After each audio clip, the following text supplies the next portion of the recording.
أنه لا نحيا بشعار الله الوطن الملك.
Monsieur le Président, Sa Majesté le Roi du Maroc,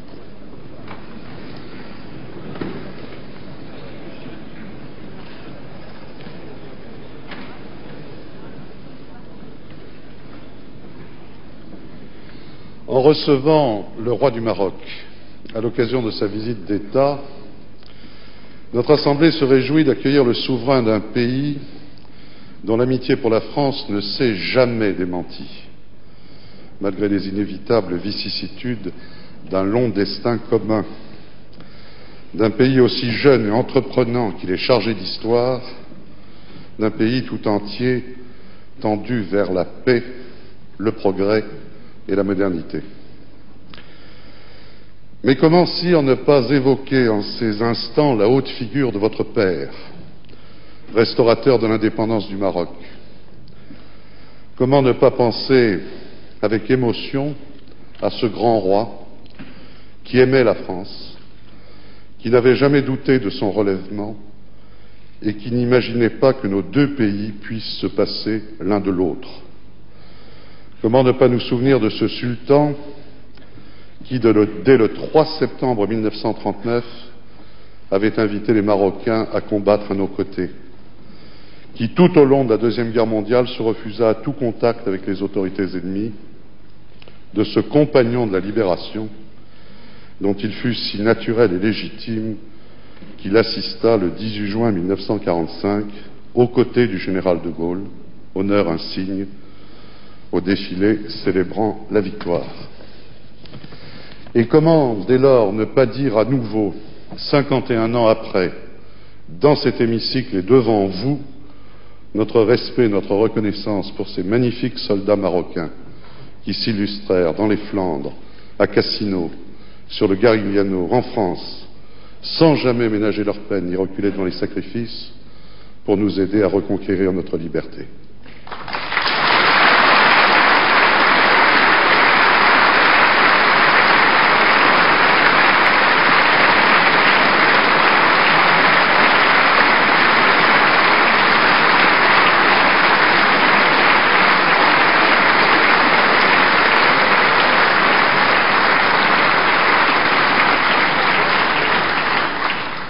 Vous êtes, il est vrai, sire, à la tête d'un grand peuple fier et courageux, d'un peuple ouvert aussi, chaleureux, héritier d'une grande culture à la fois arabe, africain et pleinement méditerranéen.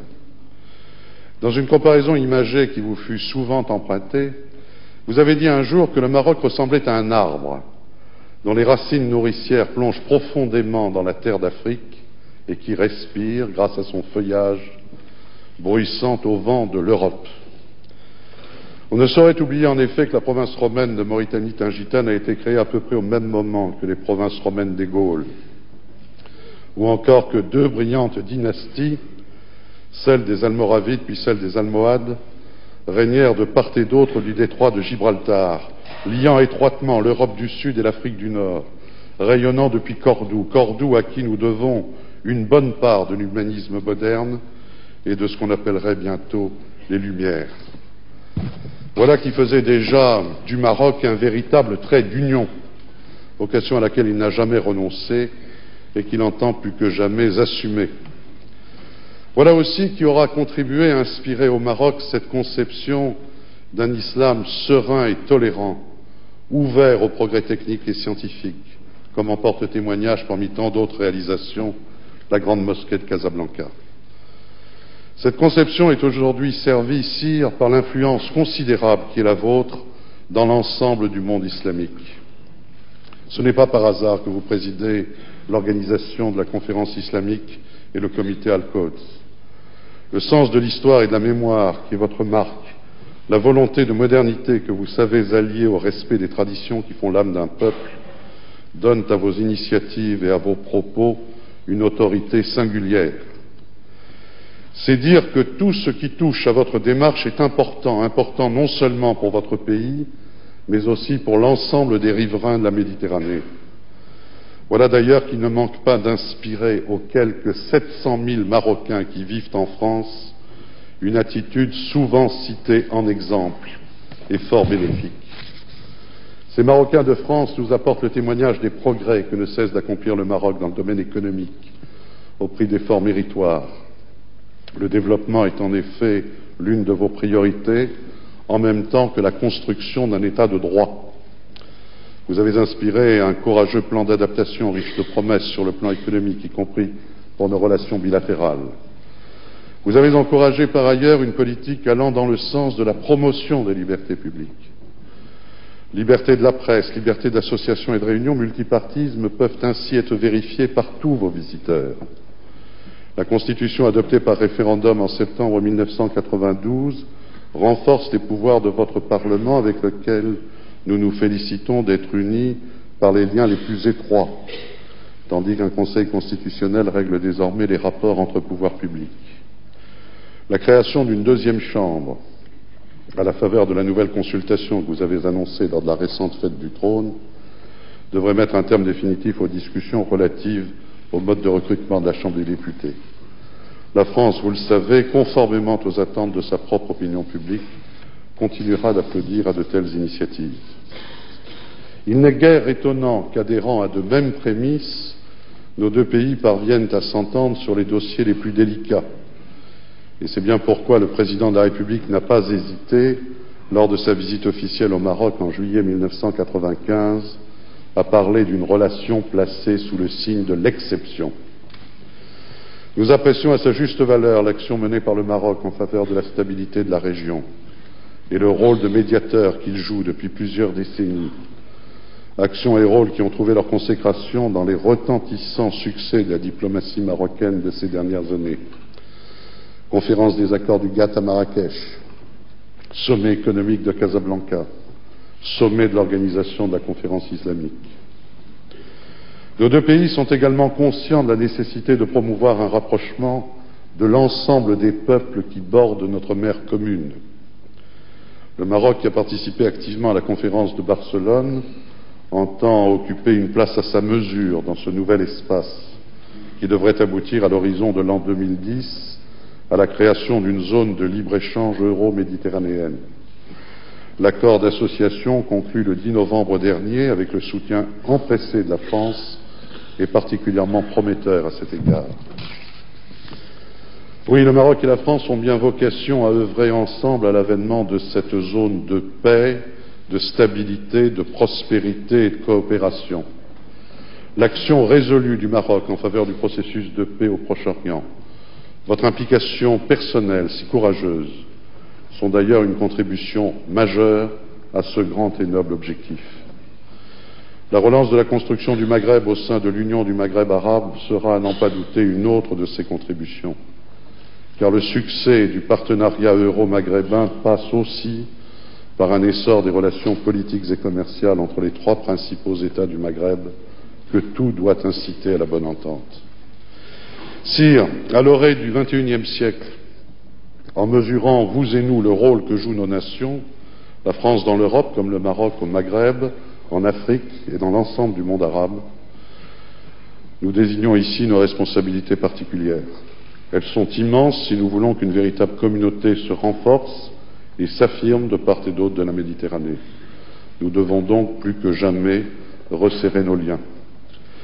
Dans l'histoire de nos relations, de nos convergences et de nos actions communes, votre visite en France est ainsi promise à un grand retentissement.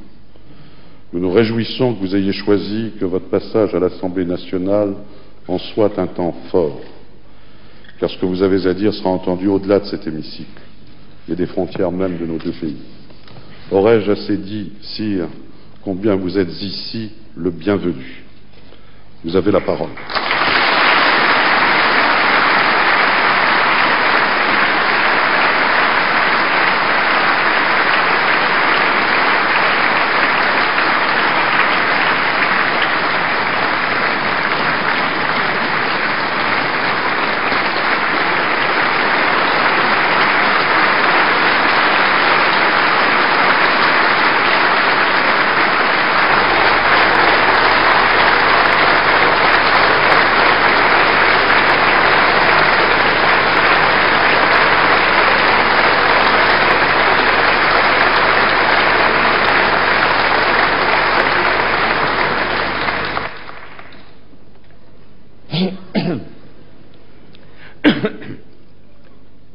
Alhamdulillah, wassalatu wassalamu ala moulana rasulillahi wa alihi wa sahbihi. Monsieur le Président, Mesdames et Messieurs les députés, l'invitation que j'ai reçue du Président de l'Assemblée nationale appelle de ma part un remerciement chaleureux. Je l'ai comprise comme un signe de profonde amitié entre nos deux peuples. Je voudrais saisir cette occasion pour souligner les multiples qualités du président, M. Philippe Séguin, homme politique de talent et de conviction. Personnalité éprise de justice et d'équité. Le président Séguin est également un humaniste avéré à la sensibilité méditerranéenne, affirmée et active. Nous y sommes très attentifs, Monsieur le Président. Vous savez nous parler et nous toucher. Vous savez aussi nous écouter et nous comprendre. Cette proximité est un don que vous avez su mettre avec générosité et chaleur au service de nos deux pays. De part et d'autre de la Méditerranée, la France et le Maroc aspirent avec passion et œuvrent avec acharnement à ce que notre monde, si amèrement désolé par le fracas des armes et par la crise économique, trouve la paix, la justice et le progrès.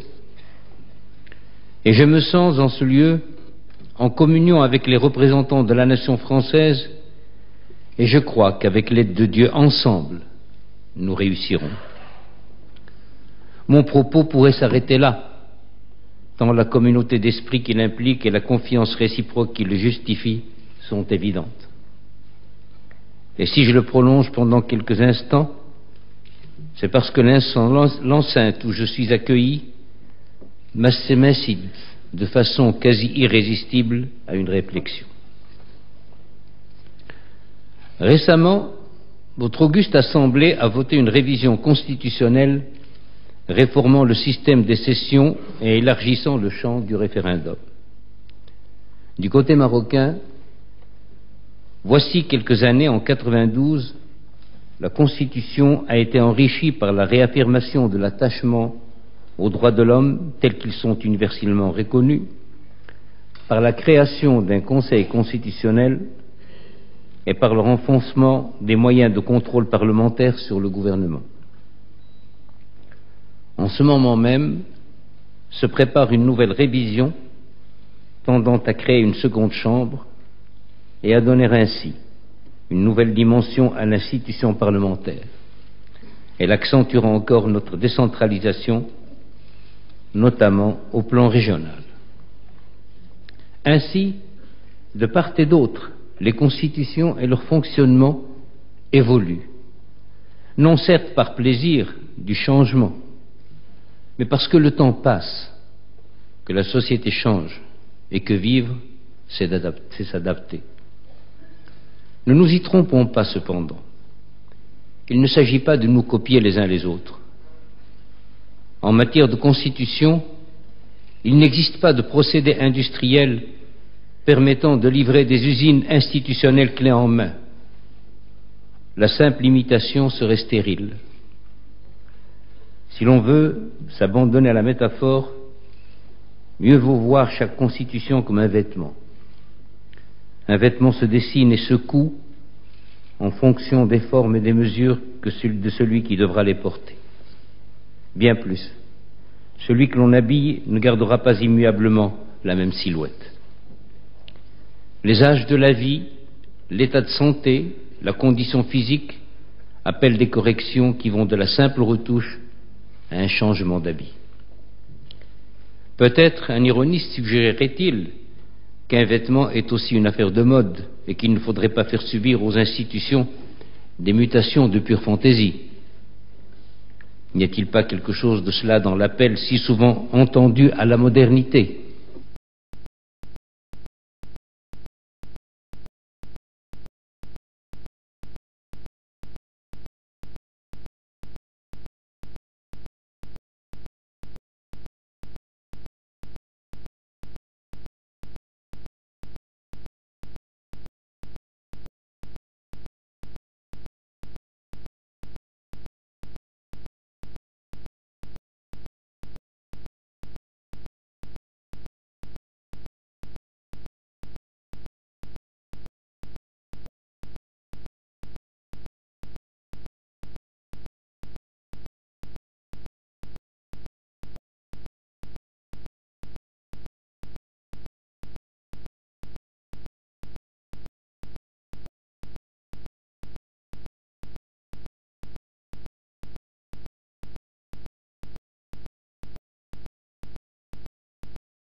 أنه لا نحيا بشعار الله الوطن الملك